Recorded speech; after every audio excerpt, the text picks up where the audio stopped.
ఒక్కసారి మనం డ్రైవింగ్ ఫీల్డ్లోకి వస్తే సండే ఉండదు, మండే ఉండదు, ఏది ఉండదు, పండగలు పబ్బాలు కూడా ఉండవు. రిపేర్ అయిందంటే 100% రిపేర్ చూసుకున్నాకనే మనం ఏదైనా ఎంజాయ్ చేసుకోవాలి. ఈరోజు మన జేసీపీ సిలిండర్కి చిన్న హోల్ పడి బాగా లోడ్ పడినప్పుడల్లా హైడ్రాలిక్ ఆయిల్ బయట కారుతుంది మన జేసీపీకి. ఈరోజు మన సండే అనమాట. పాపం మనోడు ఈ టైంకి ఎప్పుడో ఇంటికి వెళ్ళిపోవాలి తినేసి, కానీ చూడండి దీనివల్ల మనోడు ఇక్కడనే ఉన్నాడు. ఇప్పుడు నీట్గా ఈ పిన్నుని ఉడబీకేసుకుందాం. ఇది ఉడబీకేసుకొని వేరే జేసీపీ ఉంది, కంపెనీ జేసీపీ, దాంతో మనం సిలిండర్ పైకి లేపుకొని దించుకోవాలి. చూడండి సిలిండర్ ఎలా వచ్చిందో బయటికి, ఎందుకంటే అది పొడుగా ఉండడం వల్ల బయటికి రాదు, కాబట్టి మనం ఆన్లో ఉన్నప్పుడే దగ్గర గుంజేసుకోవాలి.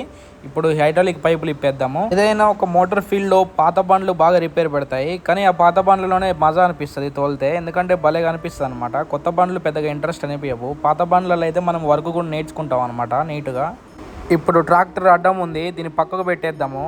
ట్రాక్టర్ డ్రైవింగ్ కూడా సూపర్గా ఉంటుంది. కాకపోతే ఇలాంటి ట్రాక్టర్ అనేది మనము సొంతంగా తీసుకుంటే బాగుంటుంది. డ్రైవర్గా చేస్తే ఏం శాలరీ రాదనమాట. మినిమం 15,000 ఇట్లా వస్తే ఏం సరిపోదు. ఇప్పుడున్న వయసులో మినిమం 30,000 సంపాదిస్తేనే మనిషి బతకగలుగుతాడు. ఇలాంటివి ఉంటే మీరు సొంతంగా తీసుకోండి ట్రాక్టర్లు, అంతేగాని డ్రైవర్గా వస్తే చేయమాకండి. ఇప్పుడు నేనేదో ట్రాక్టర్ డ్రైవర్ అని తక్కువ చేసినట్టు కాదు. ఇప్పుడు రీసెంట్గా నేర్చుకునే వాళ్ళైతే దాన్ని నేర్చుకోమాకండి, ఎందుకంటే జీతం తక్కువ వస్తే మనకి ఏముంటుంది. తక్కువ శాలరీ వచ్చే వెహికల్స్ మనం డైరెక్ట్ కొనుక్కొని నడుపుకున్నా బాగుంటుంది. రిస్క్తో పాటు బండి కూడా మిగులుతుంది అనమాట.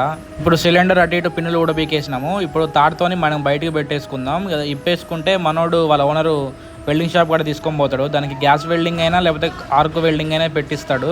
ఇప్పుడు మన ఆపోజిట్ జేసీపీలో అతనికి చెవులు వినపడవు, మాటలు రావు అనమాట.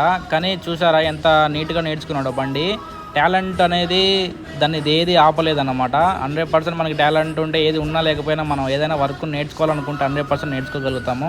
మీరు కూడా ఏదైనా వర్క్ నేర్చుకోవాలనుకుంటే 100% ఈ రోజు నుంచి స్టార్ట్ చేయండి. రేపటి నుంచి స్టార్ట్ చేస్తానంటే అది రేపే అయిపోతుంది, ఎందుకంటే ఈ రోజు ఉన్నది రేపు ఉండదన్నమాట. ఫైనలీ సిలిండర్ని కిందికి దించేసాము. ఈ చిన్న హోల్స్లలో మనం ఏదైనా పెట్టుకోవాలి, లేకపోతే అందులో చెత్త గిత్త ఏమైనా పోతుంది. ఎందుకంటే మనం ఓన్లీ ఎల్డింగ్ పెట్టిస్తున్నాం కాబట్టి అందులో ఏమైనా వెళ్తే మళ్ళీ బ్లాక్ అవుతుంది అనమాట. కానీ మనం చేతులు అన్నీ మంచిగా ఉండి కూడా నేర్చుకోవాలనుకుంటే పెద్ద ఇంట్రెస్ట్ పెట్టాము. కానీ మనోడు చూడండి మాటలు రాకపోయినా వినపడకపోయినా ఎంత నీట్గా నేర్చుకున్నాడో. ఇలాంటి మోటార్ ఫీల్డ్లో అవన్నీ ఏం వినపడకపోయినా మాట్లాడకపోయినా నేర్చుకోవాలంటే చాలా టాలెంట్ ఉండాలి. ఓకే ఫ్రెండ్స్, మళ్ళీ కలుద్దాం తర్వాత వీడియోతో. బాయ్.